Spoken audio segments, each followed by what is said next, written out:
guys, but I don't know if I could think of anything that would be more boring than being locked in a room with a bunch of dusty old boundaries and old outdated land maps and things that date back centuries and centuries and centuries that basically just record the boundary markers of people and nations. But that's kind of what we're looking at in our study this week. We're looking at Joshua chapters 13 through 19. If you think about it, I doubt there's been very few sermons that have ever been preached, probably with the exception of Caleb. I've heard Caleb preached a couple of times, but that's about the only thing I've ever heard preached out of these particular chapters. And to be honest, I doubt I ever would have preached a sermon out of these chapters if we hadn't committed, or I hadn't committed to the idea of studying through the Bible and the outline that we get there. But what we discover as you read through Joshua chapters 13 through 19 are basically just these Jewish archives describing what each of these 12 tribes got as an inheritance at the end of the land conquest. And that's not to say it's not valuable or there are things that we can't learn from it. I hope you learned as we looked this morning that there's a lot of valuable things that are there. But rather than kind of going through a verse-by-verse study of these particular chapters, just kind of chosen what I call the shotgun method, and that is you just take something here and there out of these chapters, and you find the principles and the lessons there, and then, of course, apply them appropriately.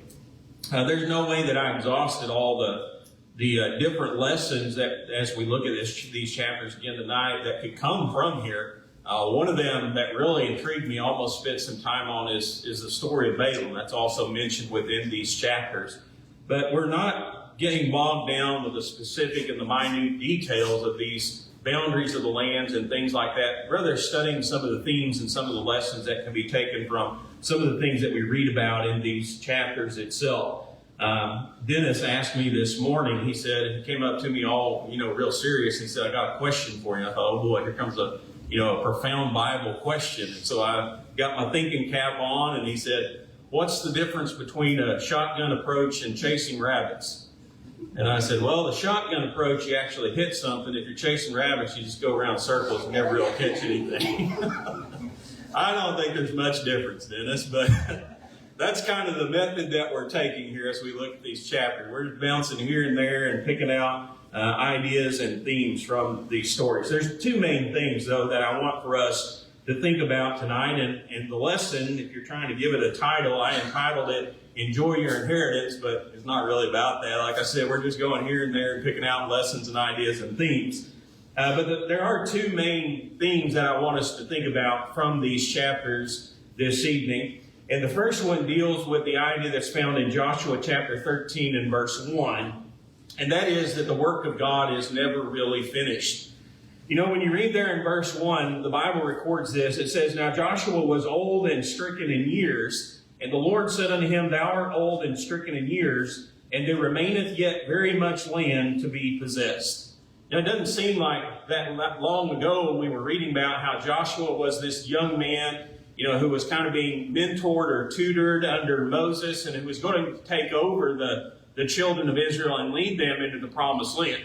But now as you get toward the dividing of the land, Joshua has become a very old man. And even though he has grown old, and even though his time is limited here upon this earth, God points out there's still a lot of work that I need done here upon this earth. Now, I can imagine that as we read about Joshua and we study about him, the type of man that he was. I believe that Joshua would have been a very hard worker. I believe that he would have done everything within his power to try to accomplish as much as he could for the Lord and for Israel and for this promised land. But as he has grown older, there's still a lot of work that needs to be done. The job is not yet complete. And one of the things that I often do, and I think this is true as you grow older, you realize more and more your human limitations. When you're young, you think, I can do this and I can do that, and I can accomplish all this in my life. And when you get old, you start looking back on your life, you realize there's no way I'm ever going to accomplish everything that I want to in this life. And I think that's just part of being a human being. But I also want to take that in the area of spiritual work too. Because when it comes to God's work, it's kind of a unique thing, because there's never a time when you can say we're done. There's never a time when you can say it's complete or it's over or there's nothing else to do. God's work just constantly goes on and on and on, and it's never really finished. And while we may begin working for God when we're young, by the time we're old, there's still going to be a lot to be done, isn't there? And that's the case here that we're reading about with Joshua. I couldn't help but think about the words of Jesus in Mark chapter 14 and verse 7. You might remember the story there. This is getting close to the crucifixion of Christ, and there's a woman that has a very expensive box of perfume. She takes that perfume, she anoints Jesus with it, and then there was one of the apostles, of course, who took exception to what she had done. I don't think Mark includes exactly who it was, but other writers do as we read other accounts of the gospel. But Judas was the one who took exception. And you remember what he said about this? He said, man, that thing was worth a lot of money. And it's a shame that she wasted it. We could have taken that box of perfume and we could have sold it. We could have got so many dollars from it. And then we could have taken all that money and we could have given it to the poor and helped them. Jesus made an interesting statement there. We know that, of course, Judas, the Bible says he wasn't really concerned with helping the poor. He was a thief and he just wanted the money from the sale of that perfume. But Jesus makes this statement in Mark chapter 14 and verse 7. He says, for ye have the poor with you always, and whensoever ye will, I'll get it right here in a minute, and whensoever ye will, ye may do good to them. But me ye have not always. Two things that really stand out when you read this verse. First of all, Jesus is telling Judas, listen, this time for this woman to do something good for me is limited. I'm not going to be here forever. I'm not going to live upon this earth forever. There's a limited amount of time where she can do something good for me. How often can you do something for the poor? I mean, the opportunity to help those who are poor is there constantly, isn't it? That's what Jesus is saying. You're always going to have poor with you. You're always going to have the opportunity to help them. Whenever you want, you can reach out to those who are poor and you can help them. But if you think about it, that's kind of the work of the church in a nutshell, isn't it? When you think about the three divisions of the work of the church that we often talk about, seeking and saving those who are lost. Is that job ever going to be done? I mean, is there ever a time when we're going to say, well, it's over, it's complete, we're finished? It's always going to be there, isn't it? And whenever we want to take that opportunity, we can do that. Think about edifying or building up the saved. It's another work that's never going to be complete. The opportunity is always there.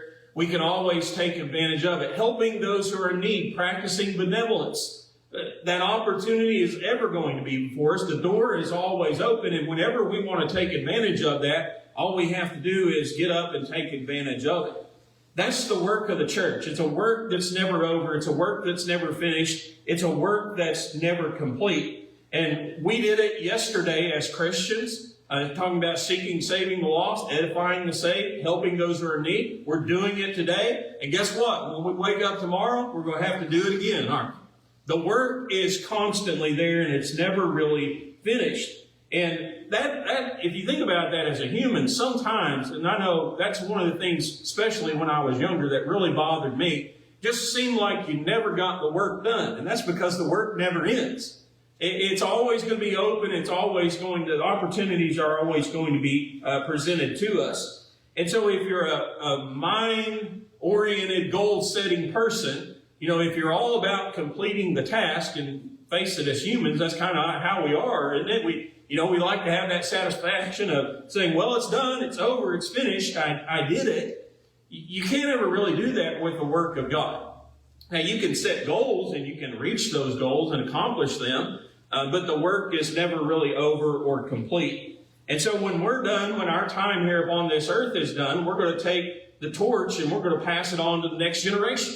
And they're going to pick up there doing the work of God, just like Joshua did whenever Moses passed the torch. Jesus talked about this same idea about, the work. We're entering into the work of other people, and other people are going to enter into our work too. But he discussed it when he was talking to his disciples in John chapter 4, and beginning about verse 35.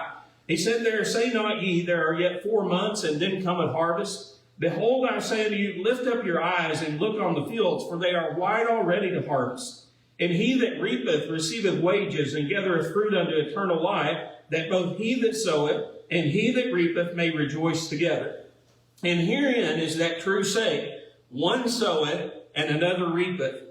I sent you to reap that whereon ye have not bestowed no labor. Other men labored, and ye are entered into their labors. What Jesus was talking about is as he sent his disciples out into the world, they were entering into areas where other men had done work. They were reaping the benefits. They were reaping the harvest of those who had gone out and sown the seeds of the kingdom. And so he says, I'm sending you to reap where you haven't sown. I'm sending you together where you haven't worked. But if you think about it from generation to generation, that's really how it works, isn't it? I mean, we inherit the work of the generation that was before us. And we get to carry that torch we're privileged to carry that torch here upon this earth for a short time. But guess what happens when we depart from this life? Our generation is going to take the torch and they're going to pass it to the next generation, aren't they? And so it's a work, when you think about the work of God, it's not a work that one person can do. Again, Joshua saw this firsthand. He saw it from Moses. As Moses is ending the end of his life, he goes up on the top of Mount Nebo, and he looks out, and remember the Bible says that he looks at all the promised land. The children of Israel, this was kind of Moses' goal, to lead the children of Israel into the promised land. His time, his work on earth was finished, but God's work was going to continue. There was still a lot that was left to be done. And so we need to understand that, again, we have a part to do. We have to do our work, but also understand in the same breath that the work is never really truly finished. I think Paul, especially as he ended or came near the end of his life, realized this principle. In fact, he would write in 2 Timothy chapter 4 and verse 11, in the present condition that he was in, he said, only Luke is with me. But then he says this, he says, bring Mark with you, for he is profitable to me for the ministry. As Paul is nearing the end of his life, what is he thinking of? He's thinking about the work of God, isn't he? He's thinking about the young men that are going to have to pick up the torch after he departs from this life. And so he did his best to prepare and to train men like John Mark and men like Timothy and men like Titus, people who Paul took under his wing to continue the work of God after he had departed from this life. He finished his course, but he took God's work and he handed the baton to somebody else. He passed it on. And that's a great reminder that God's work goes on. You know, we could, if we were to take a walk through the cemetery behind us, we could read, and probably most of us know where even their headstones are, the graves of great men and women who have carried on God's work while they were here upon this earth. They're gone from this life. They're past. But you know what? God's work is still here, isn't it? It's still something that has to be carried on by the next generation. And so we are privileged to carry that baton. We've received it from the generation before us, and we'll hand it to the generation after us. The work is never really finished. The second idea that I want us to think about tonight is something that I actually mentioned this morning, but I want to go into a little more detail tonight and just talk about this idea, how life is a lease that's been given to us by God. We talked about this morning how the land of Canaan, the promised land, was on lease to the children of Israel. It was God's land. It belonged to him. And he told the children of Israel, he said, you're not going to be permanent residents here. You're not going to stay here forever. But while you're here on this earth, I'll let you live on this land. And so there were certain conditions that they had to meet, things that we might describe as rent today, in order to be allowed to continue to live upon that land. But the Bible is very clear when you look through the Old Testament that God did give the children of Israel this land. In fact, in the beginning of the book of Joshua, in Joshua 1 and verse 11, Joshua told the people, he said, get your food ready, because in 3 days you're going to pass over the Jordan, and you're going to go in and possess the land. And he says this about the land in the last part of verse 11. He says, which the Lord your God giveth you to possess it. God was giving this land to the children of Israel. The only way you can give something to somebody is if you possess it, right? If it belongs to you in the first place. When you get to the end of the book of Joshua, in Joshua chapter 21 and verse 43, it records that the Lord gave unto Israel all the land which he sware to give unto their fathers, and they possessed it, and they dwelt therein. Joshua 1 and verse 2 again reemphasizes this idea. The Lord gave the land to the children of Israel. When the spies were sent out by Joshua to spy out the city of Jericho in Joshua chapter 2, do you remember the conversation that they had with a woman by the name of Rahab? In verse 9, she says this unto them. She says, I know that the Lord hath given you the land, and that your terror is fallen upon us, and that all the inhabitants of the land faint because of you.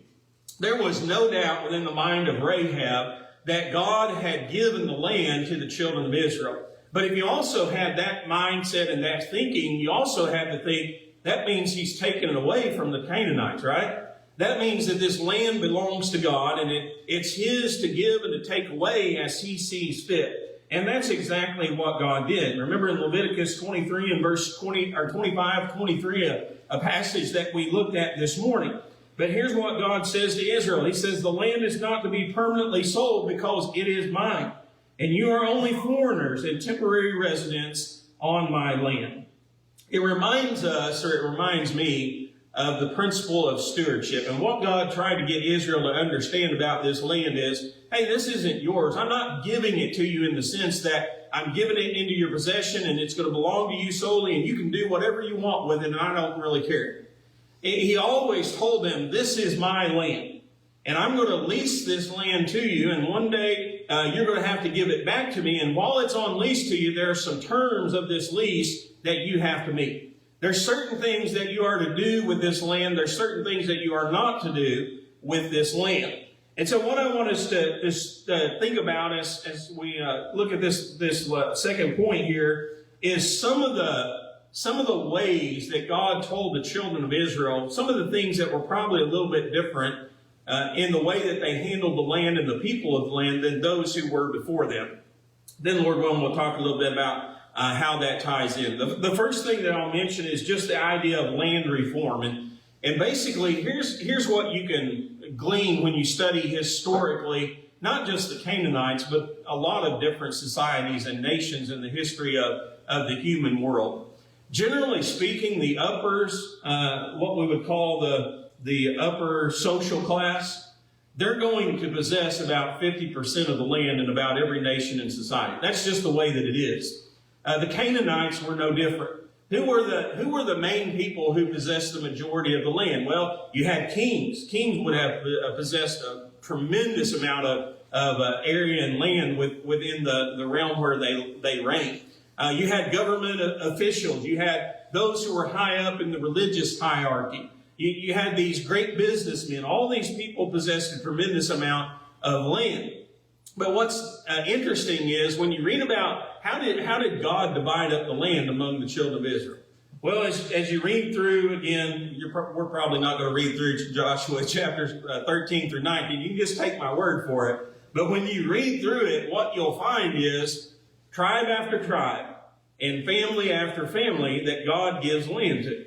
And so it wasn't like this one tribe got all this land and, nobody else got anything.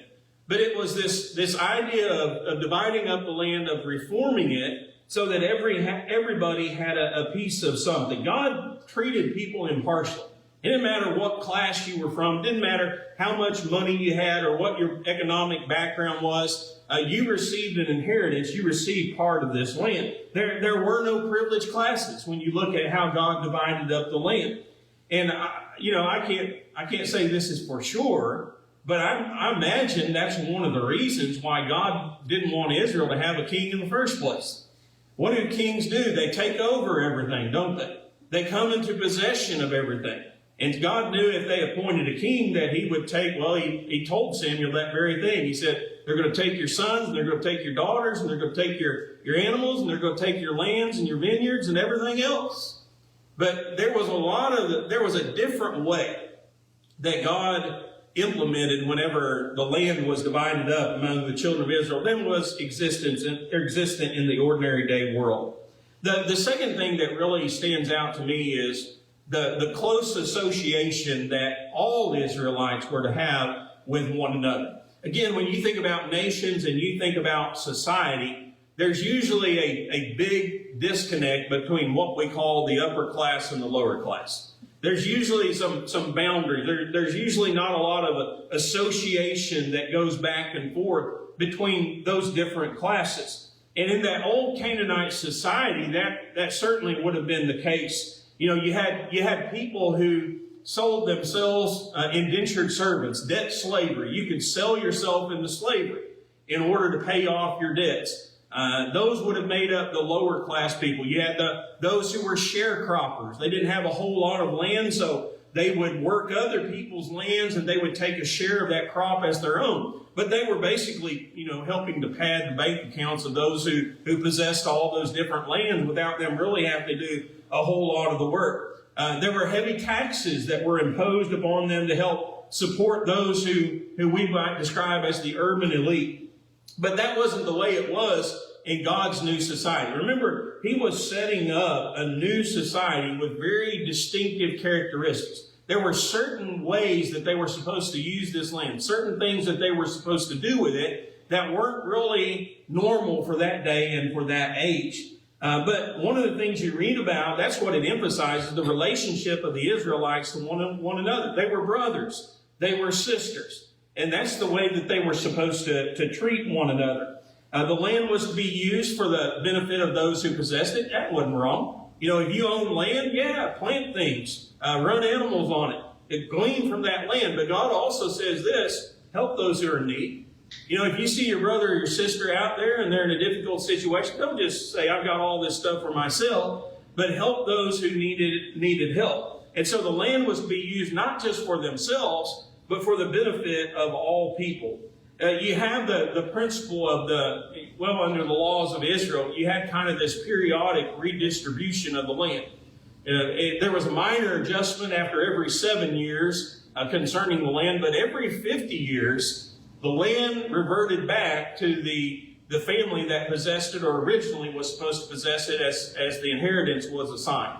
And so you had this principle that nobody really got this monopoly on land, Nobody ever really got to the point, or at least wasn't supposed to, got to the point where they possessed all this different land that they'd taken from all these different people. Well, what about loans that were made to their brothers and their sisters? Well, interest-free loans. That's what God was about. He said, your brother or sister needs money, you can loan it to them. Don't charge them interest, though. That's not something that you should do. There was this idea of a mutual working together and a mutual assistance and a community and a bond in God's people, a new society. And the way that they used their land was different from all these other societies around them. One of the laws that God puts into effect, or one of the many laws, it had to do with respect for boundaries. Boundaries are important because they help to define areas of responsibility. If you had a boundary, a property line, you could say, I'm responsible out to here, but beyond that, that's not my responsibility. That's not my area, that's somebody else's. And so they were very important. They helped to limit the control of land. They helped to protect against those who were aggressive. One of the things that you really read about under the law of Moses is the principle of respect for private property. If somebody owns something, if it belongs to them, stay away from it. It's not yours. You can't take it. You can't do with it what you want. You can't try to trick them out of it. Law after law like that is found in the law of Moses. No king had the privilege under God's laws to take land from another man. They did it, but it wasn't because God's law allowed for it or encouraged it. No king had the privilege to take the spouse of another person. Remember what happened to David when he did that? God was not for that. There were laws in place that were against that to prevent the king or anybody else from taking something that rightfully belonged to you. So you can look at land, you can look at people, you can look at possessions, and that's the way it was. This land was supposed to be different than other lands. There was a principle of it being ever expanding. In other words, what I mean by that is there were areas, there were pockets of resistance within the land of Canaan that were yet to be conquered. And when the children of Israel went out and they conquered these people and they took over these lands, these laws for the land were supposed to be implemented within that place. And so it was this idea of these laws were ever expanding. They were ever going to new places and reaching out into new areas. It was the responsibility of the people to take this land and to use it and treat it like God wanted it used and treated.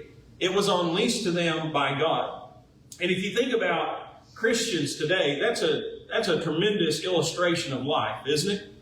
I mean, God has given us all these different things. He's given us a body. He's given us a spirit. He's given us all these possessions.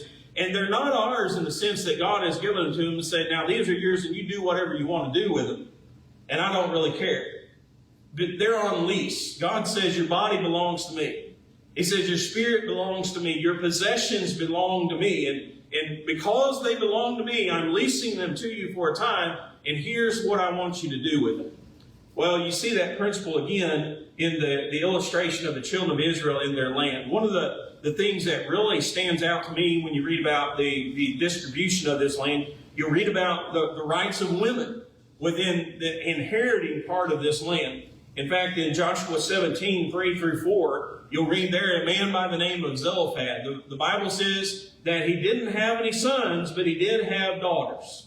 And these daughters come in front of Eleazar the priest, and they go in front of Joshua and before all the elders of Israel, and they say this, they say, remember what the Lord commanded Moses about our inheritance. Well, they're talking about a story that's recorded back in Numbers 27. In Numbers 27, this man had these daughters. He didn't have any male sons, but he did have female daughters. And they came in front of Moses and they said, listen, this system is flawed because if you had females and you didn't have males, you don't get an inheritance. Your family doesn't get an inheritance. And Moses says, well, let me ask the Lord and see what he says. And remember what's recorded there in Numbers 27 and verse 6. The Lord spake unto Moses, saying, the daughters of Zelophehad speak right. You know, this practice of women inheriting land. I understand today we look at it and we think that's no big deal, right? Because of the society that we live in. But listen, friends, in that day and age, it was revolutionary. The idea of a woman owning land, the idea of a female inheriting her family's possessions or her rights was something that was unheard of within many societies. But it's a practice that suggested the idea of social equality. And when I say social equality, what I mean is this. Daughters were just as valuable as sons in the sight of God. A female was just as valuable to God as a male was. There was no gender ranking in the mind of God when it comes to value. And so what we have to understand as Christians today, that this was a law and a practice that basically said this: women are Israelites too. Okay, it's not just males that are God's people, but females are God's people too. It's not just males that get to receive an inheritance, but it's females that get to receive an inheritance too. And again, to us in our day and age, it may not seem like much, but it was revolutionary in that society and in that day and age. And it gives us insight into how God values humanity. You know, it's often been the case that for whatever reason, through the practice and through the years of humanity, that we have valued the lives and the being of males over females. You look at a lot of societies, and that's just the way that it is. That may have been human practice, but it's certainly not the way that God views such things. Now, I'm not going to spend our time tonight debating the roles of men and women. That's another discussion for another time. Church and the religious world can debate that all they want. But this is a fact that remains the same. Okay? And that is the value of the male and the female in the sight of God is the same. They have different roles, yes. But the value of those individuals is the same in the eye of God. Both have rights. Both have inheritances. And you see that in that way that women were to be treated within the Israelite society. Well, we've touched the hem of the garment in the amount of application that you can glean from these chapters. Just briefly stating what we looked at tonight, the idea that the work is never finished. We pick up the baton from the generation that went before us, and we'll pass it on to the generation that follows us. We're privileged to carry it for a very short time for our life here upon this earth. Don't get discouraged by the fact that the work never gets done. The work is always going to be there. It's never really going to be finished. It will go on. Others will pick up the baton. The second thing that we talked about is the idea that life is but a lease that's given to us by God. And so we have to use our lives in the way that God desires us to use them. Treating people kindly, helping our fellow man. Those are all things that fall under these laws that we talked about. Respecting others' property. Treating all people, nations, all genders with equality and honor and respect. And then the idea of trying to ever expand that philosophy. You know, Christianity isn't just a philosophy that we want to talk about and practice within the walls of the church building. We want that to reach out into homes, and we want it to reach out into communities, and into societies, and into cities and states and nations, and even into the whole world. And that was the job of the children of Israel as they went throughout life. Maybe there's one